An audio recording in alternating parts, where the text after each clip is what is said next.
அவன் ஏதோ ஒரு கிரிமினல் குற்றவாளின்னு சொல்லாம சொல்ற மாதிரி எனக்கு தெரியுது. அவன் எந்த வகையில குற்றவாளியா? அத கேட்டாதான் அவ சொல்ல மாட்டேங்கிறாளே. அவங்க வீட்டுல உள்ளவங்க ரியாக்ஷன் எப்படி இருந்தது? வீட்டுல உள்ளவங்க எல்லாம் பொங்கிதான் போறாங்க. அதுவும் குறிப்பா அம்பிகாவை பொறுத்த வரைக்கும் அவ மகா மேல கொலை வெறியில இருக்கா. நான் நல்ல இடத்துல வசதியான இடத்துல வாக்கப்படுறது அவளுக்கு பிடிக்கல, வயிறு எரியறான்னு அப்படி கத்த ஆரம்பிச்சுட்டான். பேச்சுக்கு இப்போ மகா மேல கொஞ்சம் நம்பிக்கை குறைஞ்சுதான் இருக்கு. ஆனா இதுல ஏதோ ஒரு விஷயம் இருக்குமோன்னு சந்தேகப்பட ஆரம்பிச்சுட்டாங்க.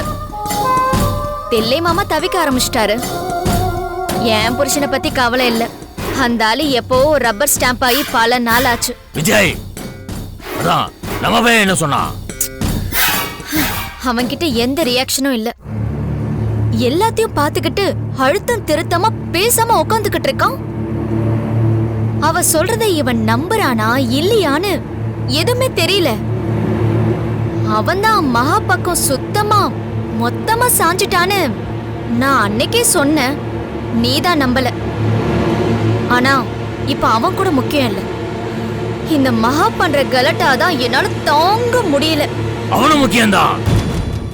நாம சொல்லி கொடுத்தானே அவனை அங்க அனுப்பி வச்சிருக்கான். அவன் கொஞ்ச நாள் அவ பக்கம் சாஞ்சிட்டு இருக்கான்னு நீ சொன்னே, அதெல்லாம் உண்மையாத்தான் இருக்குமோன்னு சந்தேகப்பட வேண்டியது. அந்த மகா இந்த கல்யாணத்தை தடுத்து நிறுத்தணும்னு சொல்றப்போ இவன் கல்யாணம் நடந்தே ஆகணும்னு எதிர்குறல்ல கொடுத்துருக்கணும். வேடிக்கை பார்த்துட்டு இருக்கானா என்ன அர்த்தம்? அப்ப அவன் நிலைப்பாடுதான் என்ன? அந்த வரண வீட்டுக்குள்ள திடிச்சதே அந்த பையதானே. ஏன் அக்கா கல்யாணம் நடக்கணும், வாய மூடுன்னு அவளை இழுத்து போட்டு நாலு மிதி மிதிச்சிருக்க வேண்டாமா? உனக்கும் எனக்கும் இருக்கிற துடிப்பு ஆத்திரமும் கூட அவனுக்கு கொஞ்சம் கூட இல்லங்கிறது தான் உண்மை. இவன் அவ கூட சேர்ந்து ஏதோ மழுப்புற மாதிரி எனக்கு தோணுது. அவன் கொண்டு வந்த வரந்தான். ஏன்னா நீ எந்த காரணமும் இல்லாம தானே அந்த மாப்பிள்ளை நீ அனுப்புன. அதுல இப்ப அவனுக்கும் ஏதோ ஒரு சந்தேகம் ஏற்பட்டிருக்கு. ஒருவேளை மகா சந்தேகப்படுறது சரிதான்னு அவனுக்கு சந்தேகம் வந்திருந்தா அவன் கூடிய சீக்கிரம் உன் பக்கம் திரும்புவான், உனக்கு எதிரா திரும்புவான். அப்படி ஏதாவது பண்ணுனா அவனை உண்டிலே பண்ணிடுவானா? நான் சொல்றத வாய மூடிட்டு கேட்டுட்டு இருக்கணும். எதையுமே யோசிக்காம செய்யத்தான் அவனை நான் அங்க அனுப்பிச்சேன். அவன் நோண்டலன்னா என்ன, கூடிய சீக்கிரம் அந்த மகா பார்த்திபன் தப்பானவன ஆதாரத்தோட வரதான் போறான்.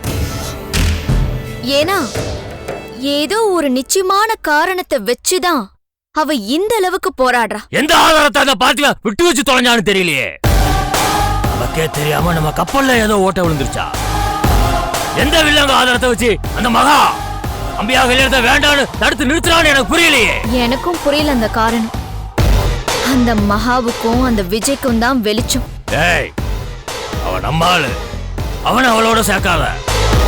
எப்படி இருந்தாலும் அந்த கல்யாணம் நடந்தே ஆகணும். பார்த்திவா அந்த வீட்டுக்கு மருமகனா போய் ஆகணும். அதுக்கு நம்ம உதவி பண்ணியே ஆகணும். அத அவன் தடுக்க கூடாது. தடுத்தான்னு தெரிஞ்சா அப்படியே அப்படியே கொன்னுடுவா அவனை.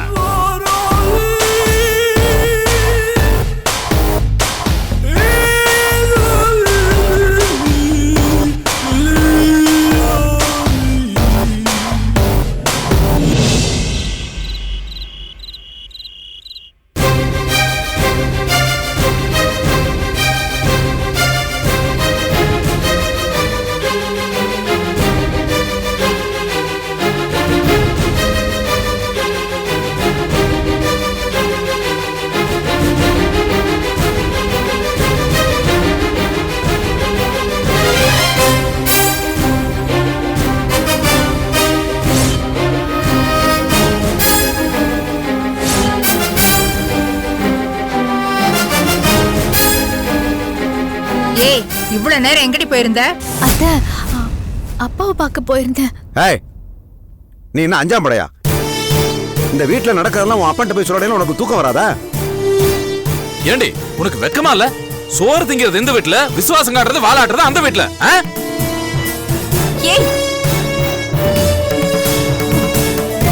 அப்புறம் உன்னோட அடுத்த கட்ட நடவடிக்கை என்ன?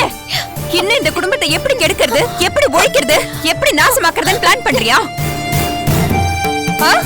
இல்ல என் கல்யாணத்தை எப்படி தடுத்து நிறுத்துறதுன்னு பிளான் பண்றியா? சொல்லு சொல்லு. விட அம்பிகா, ரொம்ப வலிக்குது. எனக்கு உடம்பெல்லாம் எரியுதுடி. எனக்கு புருஷனா வரப்போறவன் மேல எந்த பழிய எப்படி போடலாம், இன்னும் என்னென்ன குற்றச்சாட்டை வைக்கலான்னு நீ உங்க அப்பனோட சேர்ந்து சதி ஆலோசனை பண்ணிட்டு வந்துட்டியா? இப்பவே எல்லாத்தையும் சொல்லிடு, நாங்க ரெடியா இருந்துக்கிறோம். சொல்லு. ஏதோ தெரியாம உணர்ச்சி வசப்பட்டு போய் அவரெல்லாம் போய் வீட்டுக்கு வாங்க சீர் செய்யுங்க அப்படிலாம் சொல்லிட்டேன். ச்சே, அவர் மனசுல இவ்வளவு விஷம் இருக்கலாம் எனக்கு தெரியாது. அவரு கெட்டது மட்டும் இல்லாம மகளே ஊசி பேத்தி கெடுக்கிறாரு. தயவு செஞ்சு என் அப்பாவை பத்தி தப்பா பேசாதீங்க. நீ முதல்ல இந்த வீட்டுக்கு வரப்போற மாப்பிளைய தப்பா பேசாத. அத்தை, நான் உண்மையை சொல்றேன். அம்பிகா கல்யாணத்தை தடுக்கணுங்கிற எண்ணம் எனக்கு கொஞ்சம் கூட இல்ல. என் புருஷ விஜய் உயிரோட இருந்தப்போ நானும் அவரும் அம்பிகா கல்யாணத்துக்காக மெனக்கிட்டோம். இப்ப அவரும் இல்ல. அவரோட லட்சியத்தை நிறைவேற்ற வேண்டியது என்னோட கடமையும் கூட. ஆனா அதுக்காக அம்பிகாவை பாழும் கணத்துல பிடிச்சு தள்ள என்னால முடியாது அத்தை. ஏய், யாரடி பாழங்கணத்துல விழப்போறா? நீதாண்டி பாழா போனவ. என்ன நாசம் பண்ண நினைக்கிற? அம்பிகா, கொஞ்சம் பொறுமையா இரு. கோவப்பட்டு ஒரு பிரயோஜனமும் இல்ல. இவளுக்கு ஏதோ ஒண்ணு தெரியும், ஆனா என்னன்னு சொல்ல மாட்டேங்கிறா. அது என்னன்னு இவளா சொன்னாதான் நமக்கெல்லாம் உண்மை புரியும். சொல்லு மகா, இந்த வரனை நான் கொண்டு வந்தேங்கிறதுனால நீ எதிர்க்கலங்கிறதா என்னோட எண்ணம். ஆனா இப்பயே நீ எதிர்க்கிற. சொல்லி தொலையடி. சொல்லுங்க அண்ணி, சொல்லுங்க அண்ணி. மனசுக்குள்ள ஒண்ணு ஒளிச்சு வச்சிட்டு இருந்தா நாங்க எப்படி அண்ணி கண்டுபிடிக்கிறது? அம்பிகாவுக்கு நல்லது பண்ணணும்னு நினைக்கிற நீங்க அத அரகுற மனசோட ஏன் பண்றீங்க? முழு மனசோட பண்ணுங்க. அப்போதானே அதுக்கு முழு பலன் கிடைக்கும். ஏன் மகா நீ அப்படி சொன்ன? இத பாரு, திரும்பவும் நான் உங்ககிட்ட பொறுமையா கேக்குறேன். எனக்கு இப்பவும் உன் மேல 1000 கோபங்கள் இருந்தாலும் அதையெல்லாம் தாண்டி அடி மனசுல ஒரு சிறு துளியா உன் மேல ஒரு நம்பிக்கை இருக்கு. அவசரப்பட்டு தப்பா எதையும் பேச மாட்டேங்கிற நம்பிக்கை எனக்கு இருக்கு. அந்த நம்பிக்கைய நீயே நாசம் பண்ணிடாத. இப்ப சொல்லு, ஏன் அம்பிகாவுக்கு வந்த மாப்பிளைய தப்பானவர்னு சொல்ற? அது வந்து ஏய், என்ன வந்து போய் சொன்னா தானே தெரியும். மாமா, ஏய், வாயை திறந்து சொல்லு. எத்தனை பேர் கேட்டுக்கிட்டு இருக்கோம், இன்னும் என்ன உனக்கு தயக்கம்? ஏய், சொல்லி தொலையடி. என்ன நீ எப்பவும் அத்தைன்னு கூப்பிட்டாலும் நானும் உனக்கு அம்மா மாதிரிதான். தைரியமா சொல்லு, என் மேல ஆணையா சொல்லு.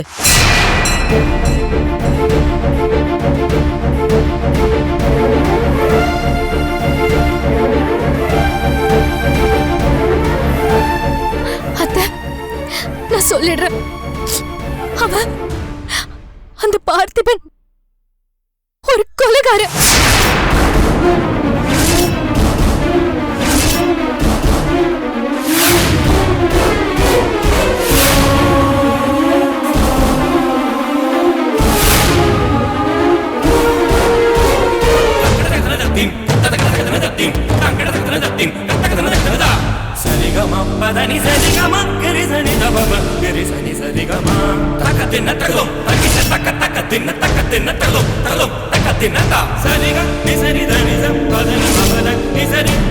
ஏய் நாசக்காரி, எப்படி ஒரு அபாண்டமா பழி போடுற பாருங்களேன்.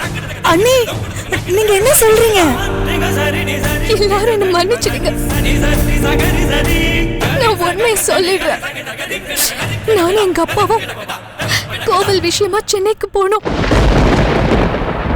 ஆமாண்டி, அன்னைக்குதான் என்ன பொண்ணு பார்க்க பார்த்திபன் வந்தாரு. உன்ன மாதிரி ஒரு ராசி கேட்டவன் இங்க தடங்கல் செய்யறதுக்கு இல்ல. அதனாலதான் அந்த இடம் எனக்கு உடனே அமைஞ்சது. ஐயோ அம்பிகா, நான் சொல்ல வந்தது அது இல்ல. நாங்க போன காரியம் முடிஞ்சதும் அப்போட ஃப்ரெண்ட் ஒருத்தர நுங்கம்பாக்கம் சிட்டி ஹாஸ்பிட்டல்ல அட்மிட் பண்ணிருக்கிறதா தகவல் வந்தது. அவரை பார்க்கறதுக்காக நாங்க அங்க போனோம். அப்பா அவரை பார்க்கறதுக்காக வார்டுக்கு போயிருந்தாரு. நான் காரிடார்ல இருந்தேன். நான் காரிடார்ல வெயிட் பண்ணப்போ ஒரு ரூம்ல ஒரு டாக்டர் ட்ரெஸ்ல ஒரு பொம்பளை பேஷண்ட் கழுத்தை நெரிச்சு கொலை பண்ணதை நான் பார்த்தேன். அதனால அந்த பொம்பளை பேஷண்ட் என் கண்ணு முன்னாடி துடிச்சு துடிச்சு செத்துட்டான். அந்த டாக்டர் ட்ரெஸ்ல இருந்த ஆளு திரும்பினான். அவன் முகத்தை நான் பார்த்தேன். அவன் தான் பார்த்திபன்.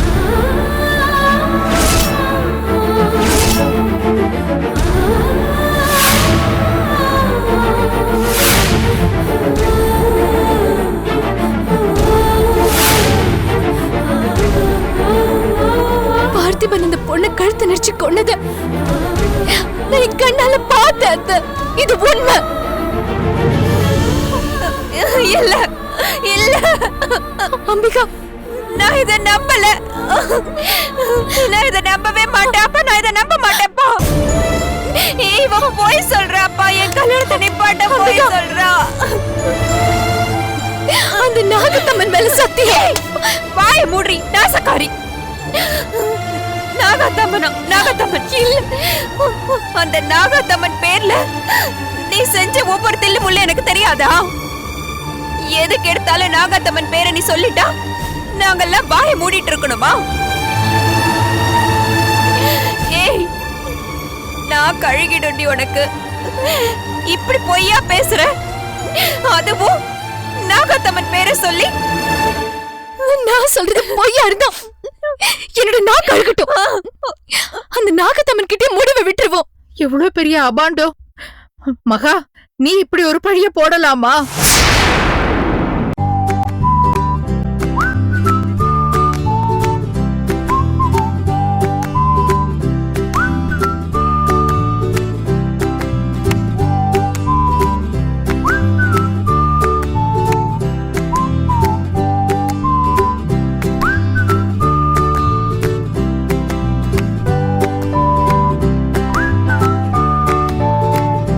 எவ்வளவு பெரிய அபாண்டோ மகா, நீ இப்படி ஒரு பழிய போடலாமா? என் பொண்ணு வாழ்க்கையவே நாசம் பண்றியேம்மா. இது தகுமா? இத நான் சந்தோஷமா சொல்லல. எனக்குள்ள 1000 போராட்டம். நான் இத சொல்லலன்னா இன்னும் தப்பாயிடுமே அத்தை. நாளைக்கு அந்த பார்த்திபன் நம்ம அம்பிகை கழுத்துல தாலி கட்டினதுக்கு அப்புறம் இந்த விஷயம் எனக்கு தெரியும்னு சொன்னா, இது ஏன் நீ கல்யாணத்துக்கு முன்னாடி சொல்லலன்னு என்ன நீங்க திட்டுவீங்களா இல்லையா? அது ஏய், நான் திட்டுவேன்டி. நான் திட்டுவேன். அப்பவும் திட்டுவேன், இப்பவும் திட்டுவேன், எப்பவும் திட்டுவேன். ஏன்னா நீ சொல்ற அத்தனையும் போய் கற்பனை கதை. நான் நல்லா வாழ போறேன்னு உனக்கு வயித்தெரிச்சலா இருக்கு. ஐயோ அம்பிகா, நீ அதிர்ச்சியில இருக்க. நீ ரொம்ப ஆணவத்துல இருக்க. இந்த வீட்ல நீயும் வாழ மாட்ட, அடுத்தவங்களையும் வாழ விட மாட்ட. இந்த வீட்ல யார் என்ன சொன்னாலும் நான் சொல்றதுதான் நிஜம். என்ன தயவு செஞ்சு நம்புங்க. அந்த பார்த்திபன் எனக்கு யாருன்னே தெரியாது. அவர் அம்பிகாவை பார்க்க வந்தாருங்கிறது தவிர வேற எதுவும் எனக்கு அவரை பத்தி தெரியாது. நான் ஏன் அவர் மேல பழைய போடணும்? நான் கண்ணால பார்த்தது சொல்றேன். நீங்க என்ன நம்பினாலும் நம்பலனாலும் என்ன பொறுத்த வரைக்கும் பார்த்திபன் ஒரு கொலைகாரன் தான். அதுக்கு என்ன ஆதாரம்? நீ கொலையை பார்த்தேங்கிறதுக்கு என்ன ஆதாரம்? ஆஸ்பத்திரியில போய் கேட்கட்டா?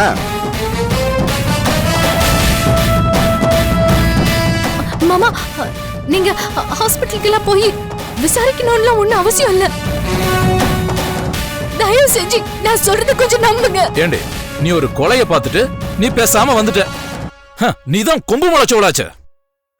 சட்டம் நீதி நியாயம்னு வரைஞ்சு கட்டியிருப்பிய.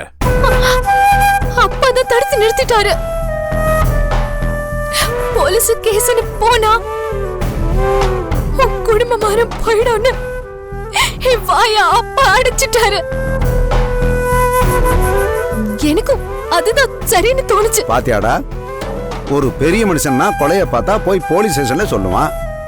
இவன் பெரிய மனுஷங்கிற போர்வையில திரியறவன், அதான் பயந்து ஓடி இருக்கிறான். எங்க அப்பாவை விமர்சனம் பண்ண வேண்டிய நேரம் இது இல்ல. அம்பிகா விஷயத்துல ஒரு முடிவெடுங்க மாமா. என்னப்பா என்னது? ஏய், நீ கொஞ்சம் கூட நாக்கு கூசாம போய் சொல்லிட்டு இருக்க. இங்க பாரு, என் புருஷன் நல்லவரடி. அம்பிகா, சரி, எனக்கு வரப்போற புருஷன் போதுமா? அவர் நல்லவரு, அவர் நல்லவரு. இங்க பாரு, அவரை நான் நம்புறேன். நீங்க யாரும் நம்பினாலும் நம்பலனாலும் அவரை நான் நம்புறேன். எனக்கு கல்யாணம் நடக்கும். என் கல்யாணம் அவர் கூட தான் நடக்கும். அம்பிகா, என் உயிர் இந்த உடம்புல இருக்கிற வரைக்கும் நான் இந்த கல்யாணத்தை எதிர்ப்பேன். அப்போ உன் உயிரை நான் எடுப்பேன்டி. ஏய், என்னடி பேச்சு இது? பின்ன என்னமா? எனக்கு கல்யாணம் நடக்கலன்னா, அதுவும் பார்த்திபனோடு நடக்கலன்னா, இவ உயிரை எடுக்க கூட நான் தயங்க மாட்டேன். ஐயோ, எத்தனை வாட்டி சொல்றது என் வாழ்க்கையில வராத வராதன்னு. திருப்பி திருப்பி இப்படி வந்துட்டு இருக்கே. ஏன்டி இப்படி அலப்பறைய கொடுத்துட்டு இருக்க? ஏய், முதல்ல நீ சொல்றதே நாங்க நம்பல. கொலைய பாத்திருக்காளாம், ஆனா போலீஸ்க்கு போகலையாம். கேட்டா நம்ம குடும்பமான போயிடுமா? பல சமயத்துல நம்மளோட குடும்ப மானத்தை இதோ இவதான் வாங்கியிருக்கான். என் புருஷனுக்கு செம்பருத்தியை கல்யாணம் பண்ண ஊரை கூட்டல, அப்ப நம்ம குடும்பமான போகலையா?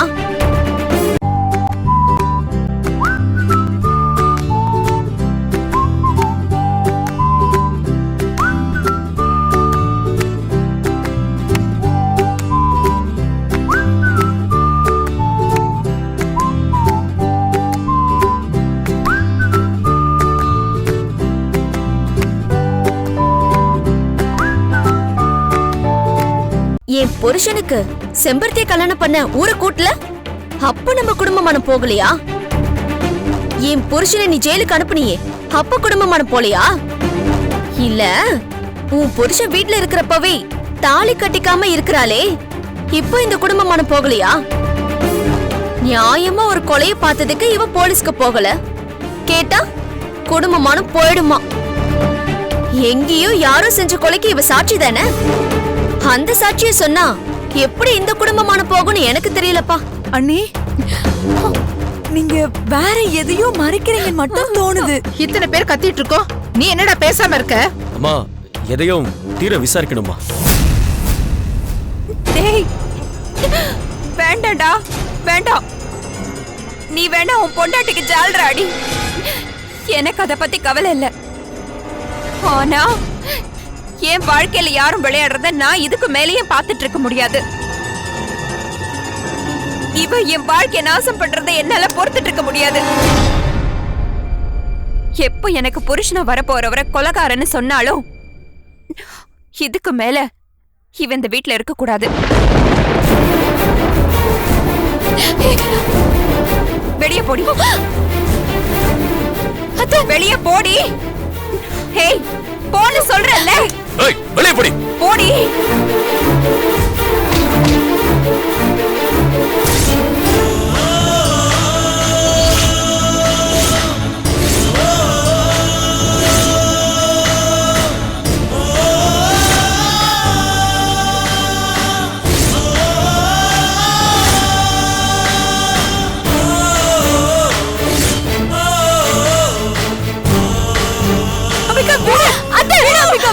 நிறுத்துங்க. என்ன ஒரு அக்கிரமம் இது? ஒரு விஷயத்தை அவ சொன்னா அதுல உண்மை இருக்கா பொய் இருக்கான்னு எதுவுமே பார்க்க மாட்டியா? அவள உண்மை பொய் எல்லாம் உங்க அப்பா வீட்டுல போய் பேசிக்க சொல்லு, இங்க இல்ல. அப்படியா? அப்ப நானும் அவ கூட போயிட்டுமா அம்பிகா?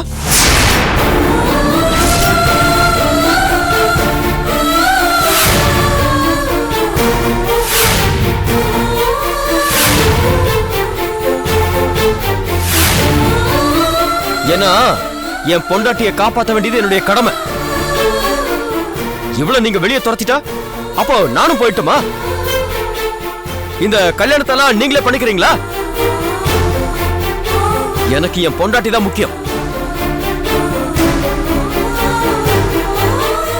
அப்பா அம்பிகா, அப்பா அவ பேச்ச கேட்டு கல்யாணத்தை நிறுத்த போறீங்களாப்பா?